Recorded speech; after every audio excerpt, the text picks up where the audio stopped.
Hey everyone, Mike here from Walleyes and More. Thanks for stopping by and checking out the video today. So today guys, I want to talk about the new 2024 Nitro ZV21.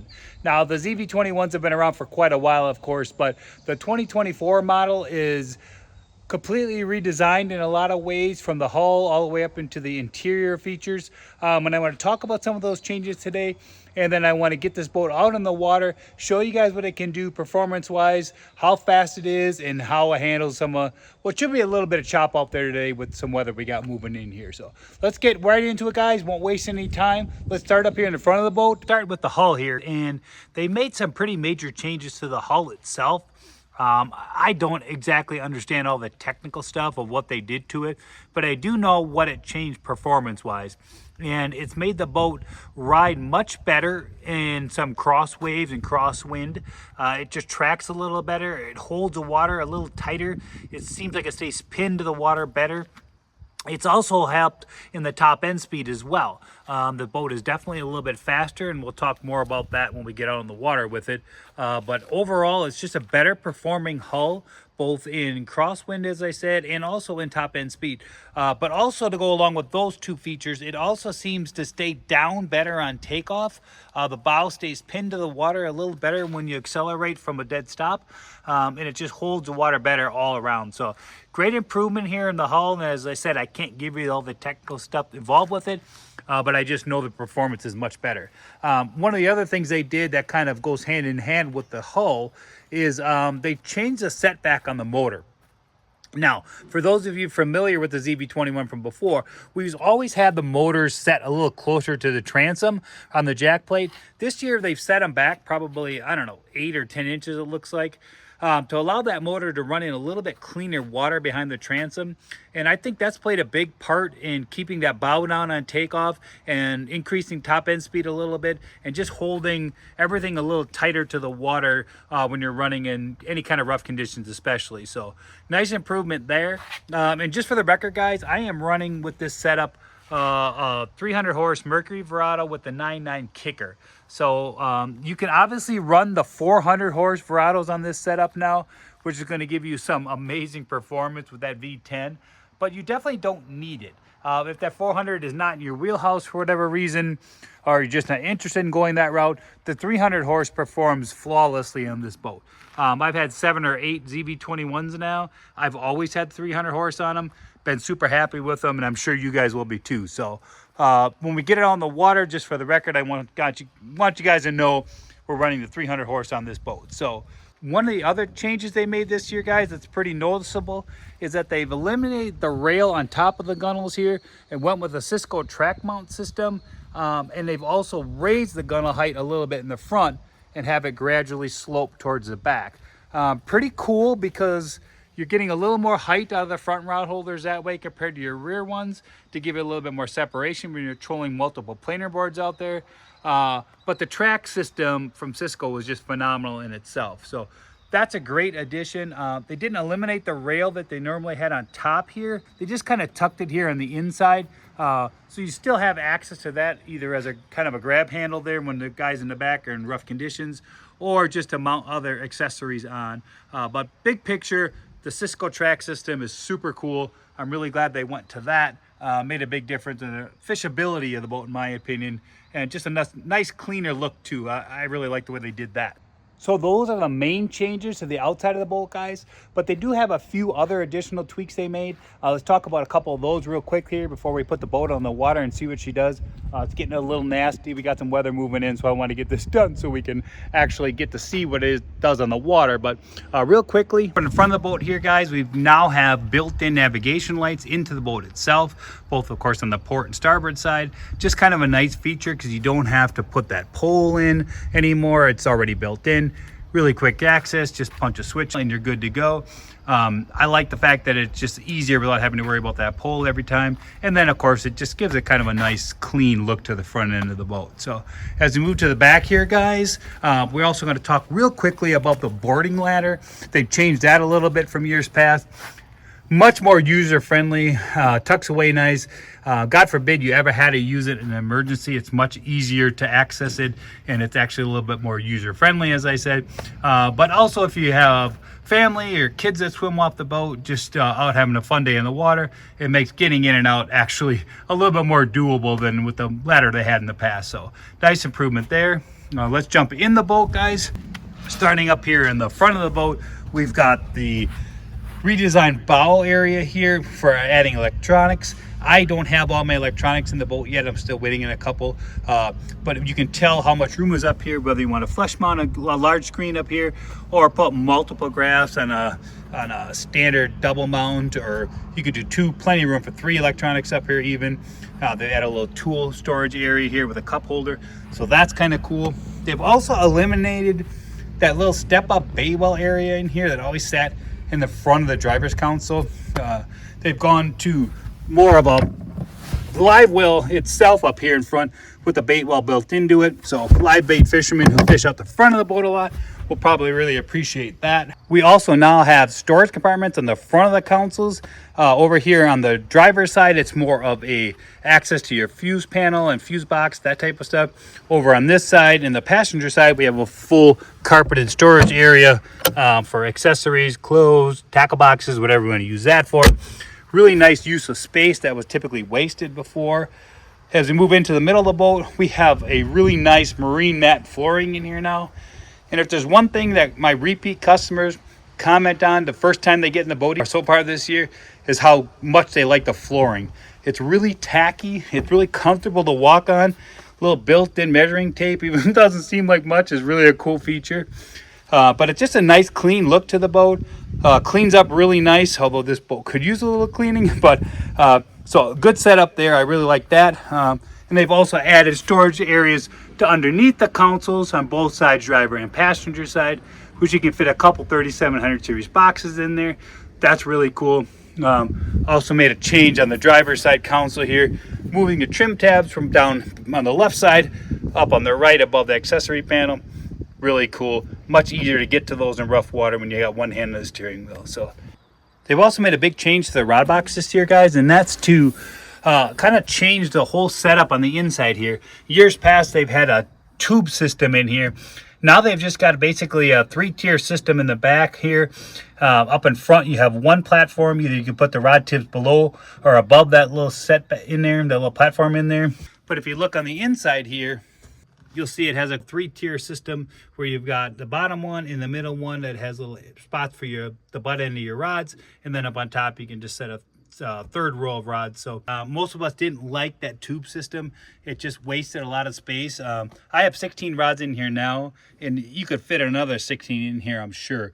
It's really huge, and it does accommodate up to 8-foot rods, which is nice for us guys who are trolling, or even guys that are spinning rods nowadays, running 7.5 feet long. So pretty cool setup there. Nice change.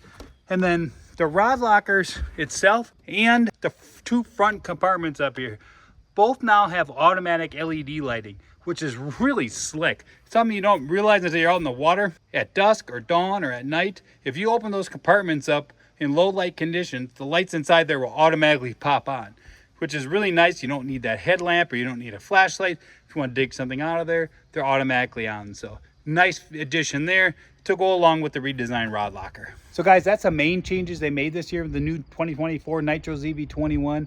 Obviously there's a few other ones I'm sure I missed or kind of went past.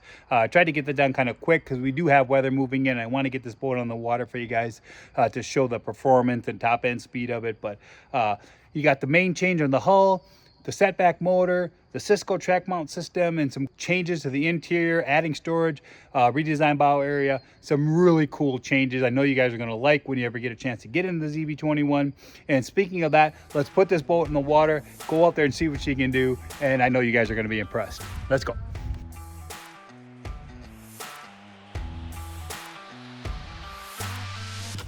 All right, guys, we're out here in the water now in the ZV21. I've got this boat set up pretty stock, right? So I have the 300 horsepower Mercury Verado, as I mentioned earlier, the 9.9 kicker, I've got about 40 gallons of fuel in here. It's about half a tank. The new ZVs have an 80-gallon fuel tank in them now. So I'm about half full, as I said, so probably 35 to 45 gallons of fuel in here. And I have just a standard stock prop that comes from Nitro on the Verados here. I think it's a 21 pitch, somewhere around that, 3-blade prop. So pretty standard setup. If you go in and pick one up just like this, these are the numbers you can expect. Nothing fancy here. Let's do a couple quick test runs, see how fast she gets up to, how it handles, and I'm pretty sure you guys are going to be impressed with the ride and the performance of this boat just with the 300 horsepower Verado on there. So let's take a quick run and see what she does.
Just under 61 miles, just over 61 miles an hour. That's pretty dang good, you know.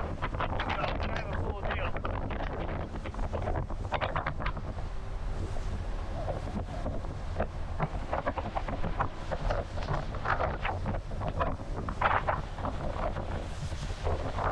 All right, guys, there you go. Pretty amazing ride out of the ZV21. We hit over 60 miles an hour on our downwind run. Pretty impressive for a big, solid boat like this, a heavy boat with the 300 horsepower Verado on it. You know, you can put the 400s on this, as we discussed. That boat's going to hit probably over 70, or right around there at least. This is a stock setup, as I said, so I hope you can get an idea or a little bit of a feel for how well this boat handles.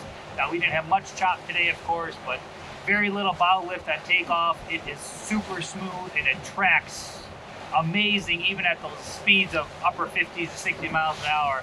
I couldn't be more impressed with some of the changes they made to the hull. Just really happy with the overall performance of this boat. I wish I could show you how well it handles in really rough conditions, and even more so how well it fishes, because a lot of guys are talking about speed and how fast can it go, but 95% of your time in these boats is going to be either running from spot to spot in rough conditions where you can't put it all the way down, or even more importantly, fishing in those conditions. So as I always tell people, top end is important, but how the boat handles and fishes when it's nasty out there is really where you're going to appreciate it the most, because that's where you're spending most of your time. So again, guys, amazing ride out of the ZV21. Super impressed with the whole package here, the whole setup they've got for the new 2024s. I'll make a quick little run into about this little 1-foot chop here so you get a little feel for how it handles. Just a little bit of wind, but again, not a true test, especially for a boat like this, which is made for big water here in rough conditions. But make a quick run into the waves, get a feel for that, and then we'll wrap this video up and take it home for the day. So here we go.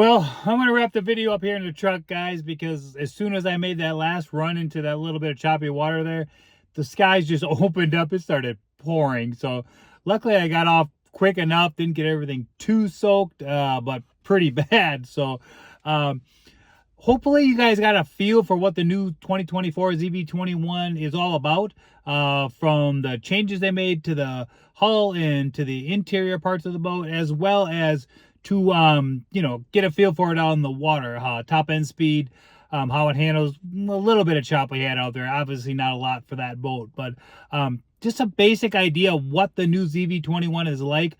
I'm really happy with the changes they made. I'm sure you guys will be as well. If it's something you're interested in, a boat you want to take a test ride in, you can contact me directly at my walleyesandmore.com website, or any of my Walleyes and More Facebook or YouTube pages, or you can contact the great team down at Sportomotive in Appleton.